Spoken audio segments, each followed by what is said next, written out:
sticky Asian meatballs, and the real secret here is my technique for keeping those meatballs super tender and super juicy.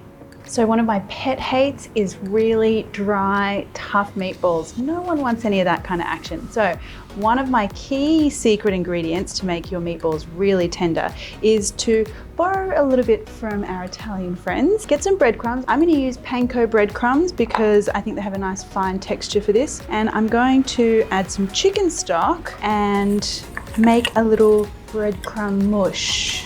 That's the technical term for it.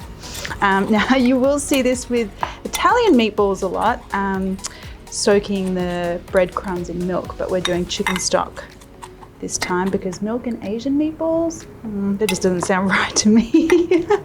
Okay, so let that soften up. We really want those breadcrumbs to get nice and soft. Now the meatballs themselves, I'm using a mixture of beef and pork. So I'm adding the pork in because you want a little bit of extra fat. The extra fat means extra flavor and extra juiciness. Now I'm also going to add some spring onion and some garlic. Now a little bit of extra flavor here with some sesame oil. And now my breadcrumbs, they just took a few seconds to soften up there. Good to go now. And a really good, decent pinch of salt. All right, so I want to mix this until it just comes together. An overworked meatball is like an overtired mum. Tough and not very caring. All right. Now to make the rolling process a little easier, just dip your fingers into some water, and I want golf ball size meatballs today. I can really smell that sesame oil. It's just delicious already. All right, so to cook these guys, we just want a little bit of oil in our pan, and in they go. Now the key here is to not overcook your meatballs in this first stage. We just want some lovely, nice browning and color on the outside. We're going to finish the cooking later in our sauce. It's all these little tips and tricks that are going to give you the softest, juiciest meatball. Okay, now I've got a really lovely, nice caramelization on the outside of those meatballs, so I'm going to take those out. Okay, now time for the sauce. So I've got a beautiful amount of pork and beef fat in my pan. Don't need to add any extra oil. I'm just gonna put my ginger straight in there. The smell of that ginger, so good, so comforting. And I've got some strips of carrot as well. Now at this point you could add a whole bunch of vegetables, whatever you like. You know, capsicum, be great, zucchini, lots of different options there. And I'm going to go in with my chicken stock. This is going to deglaze the bottom of that pan and lift off all of that flavor. And brown sugar, some soy sauce, and some hoisin sauce. All right, now get that bubbling and simmering away. Now to thicken everything up, I'm going to add some corn flour that's been mixed with some water. And immediately that sauce is turning thick and glossy. So I'm going to get my meatballs straight back in there. Just give them a nice coating. Now they look luscious already.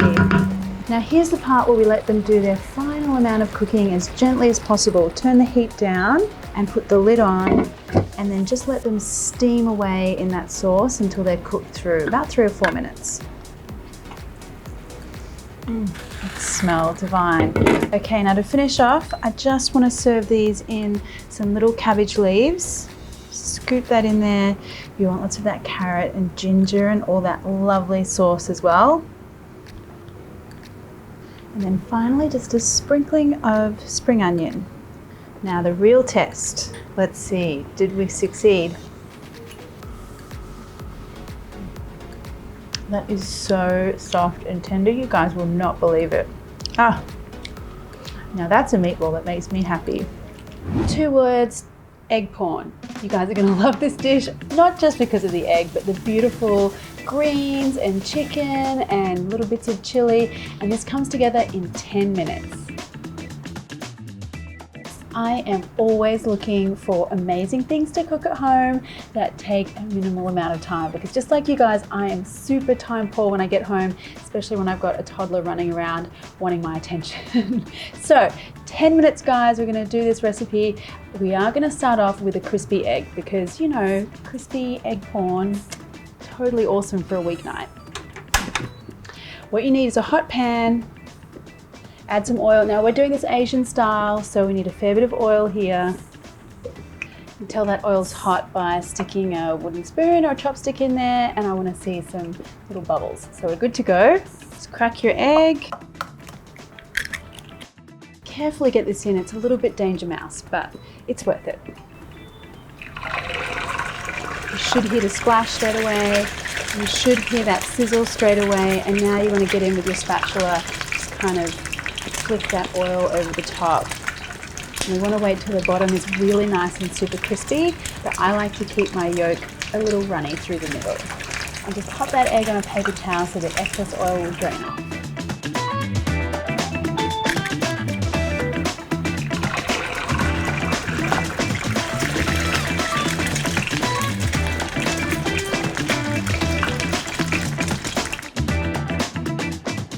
Now for the greens. So I'm going to use Chinese broccoli, or what's called gailan. And the important thing here, any kind of stir fry, is the prep you do when you're slicing. We want to keep the firm, tougher parts of the vegetables separate from the leafy parts. So I like to just take a hold of these and just slice them lengthways through that fairly hefty sort of stem part. Because the other thing, of course, is that we want everything to cook beautifully at the same time and really quickly. Now just run your knife diagonally through the stems, and by cutting them like this, we're kind of thinning them out a little bit, and that's also going to help with the cooking time. Now keep your stems separate to your leaves. Now I'm not a stickler for the recipe instructions on this one. Whatever greens you've got at home, broccoli works really well, choy sum works well, bok choy works well. This is really one of those recipes you just want to have to hand that you can make with stuff in your fridge. Okay, now some garlic. Now again, with the garlic, it's about the chopping here. So I want to keep these quite chunky, these pieces, because that way my garlic won't burn in the wok. And now some chili. I'm using a mild chili here. You could also use capsicum or go for a really spicy hot chili too. And that is pretty much it. I've got some chicken mince here as well. You could use beef or pork or turkey mince. The great thing about using a mince is that we don't have to be slicing any meat here, saves extra time. And then for my sauces, I've just got pantry staples here: oyster sauce, soy sauce, and fish sauce. Now I've just drained off most of the oil from cooking the egg. I've left a little bit in the bottom there. And once that's nice and hot, and I'm going to add my garlic and chili.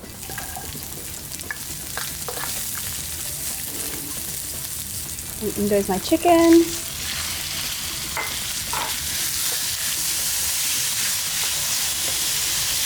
And just when the chicken is almost cooked, I'm going to add in those stems.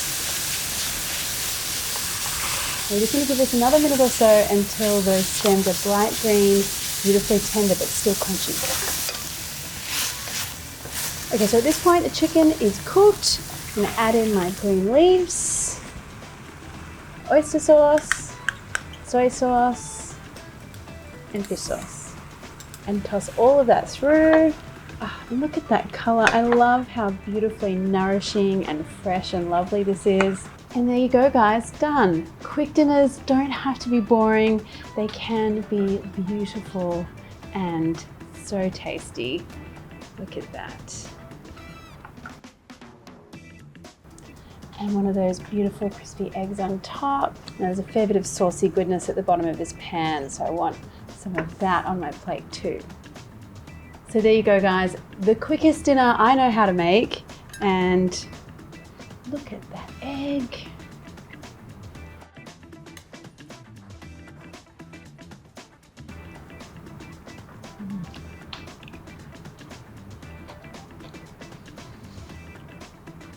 Crispy, creamy egg, the chicken, the vegetables.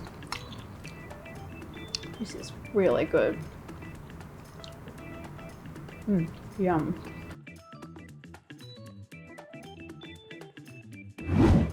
Wow, that egg is a total heart stealer. And then the spicy porky spaghetti. And don't forget to let it snow cheese, my friends. We are doing a spicy pork and basil spaghetti. Is it the best one? I think it could be the best one. Okay, so we are totally pissing off all the pasta gods today because we're doing a spicy pork and chili spaghetti with cheese and egg. All the good things in my book. If you are a pasta purist, you should look away right now. If not, welcome. So let's get started on the spicy, flavorful part first. I need some garlic. And those of you familiar with Thai food, we are making a pad krapao base for our spaghetti here. So I'm just going to take the skins off this garlic first of all. And now the chili. So I am going with 2 of these very spicy bird's eye red chilies. And then these ones are a specialty here in Thailand called prikinu. And wow, they are really hot, guys. Super hot. So be aware, if you're using these, maybe use a little less or more, depending on what you love. And then for some color and not too much heat, I'm going to add a large red chili. Now a little bit of salt will help everything break down in here. And just pound this to a sort of smoothish paste. Right, now this is the sort of situation that you're looking for here.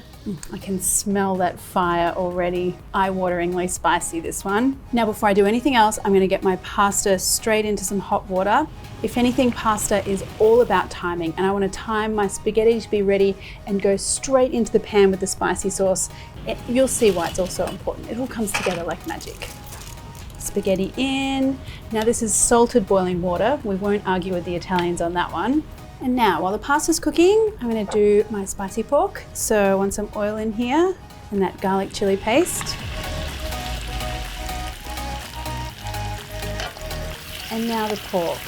Now you could do chicken or beef here as well.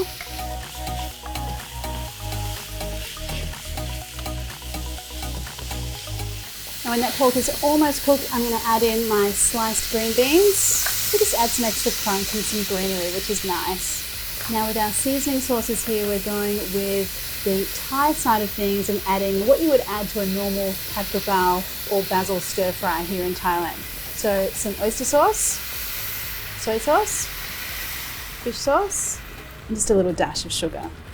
Now of course, for that very classic pad krapao flavor, you need bai krapao, which is what we call a holy basil here in Thailand. And it looks like this. It's a little furry and has a rough edge here.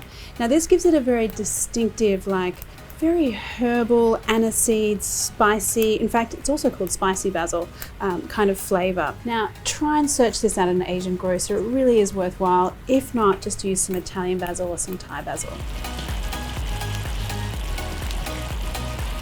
Okay, so let's check our pasta. It should be just cooked, still a little firm through the middle, so al dente, because I want to finish off the cooking in the pan. Now we'll save some of that pasta water in case we need to loosen up the sauce a little later. It's always good to do that. And my pasta goes straight in with the pork. See what I mean about the timing? Now the key here is to mix and heat and mix and let that pasta soak up all those gorgeous flavors in that pan and allow the sauce to kind of thicken up and just cling to every strand of pasta. Okay, now look at that. See how glossy that pasta is and all that liquid has been soaked up. Everything is just looking delightful, I have to say. I might just loosen this up a little bit with some pasta water. Stir that again. And we are looking good to go, my friends. Get that out onto a plate. And I'll just make a little indent in here, make some room for our egg. And I've made what the Japanese would call an onsen egg. I've just put some eggs into some boiling water, then turned the heat off and allow them to sit around for about 20 or 30 minutes. This is going to give you a very runny egg. So if you'd rather cook yours a little longer, then just do a regular boiling method. So just crack that and then gently slide that egg out. And now I'm going all out here with my fusion pasta and I'm going to add some Parmesan cheese. Okay, so this looks pretty delightful to me. Let's get in there and have a look. That egg is going to lend all of that creamy yolkiness to the rest of the pasta dish. And then some of that porky goodness.